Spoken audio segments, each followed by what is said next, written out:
परमहंस बनने की घटना को कथा रूप में, साथ ही सभी धर्मों की एकता का संदेश। तोतापुरी और काली की कहानी। रामकृष्ण परमहंस का भक्त से ज्ञानी बनने का मार्ग।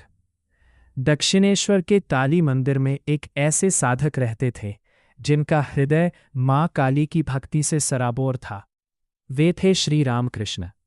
जैसे ही वे साधना में बैठते, मां काली उनके सामने सजीव रूप में प्रकट हो जाती। रामकृष्ण उन्हें सजीव मां मानकर प्रेम में डूब जाते, हंसते, रोते, उनसे बातें करते। यह भक्ति इतनी गहरी थी कि वे देह भाव भूलकर परमानंद में चले जाते।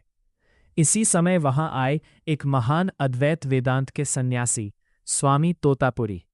वे निराकार ब्रह्म के उपासक थे और मूर्ति पूजा को माया मानते थे। उन्होंने रामकृष्ण से कहा, यदि तुम्हें परम सत्य जानना है तो साकार रूप से ऊपर उठकर निर्गुण ब्रह्म में लीन होना होगा। रामकृष्ण ने प्रयास किया, पर जैसे ही ध्यान करते मां काली का दिव्य रूप सामने आ जाता। तोतापुरी उन्हें समझाते, उस रूप को तलवार से काट दो, वही माया है। पर रामकृष्ण मां को कैसे काटते, वे तो प्रेम में डूब जाते और समाधि टूट जाती। तब तोतापुरी ने एक कठोर उपाय किया।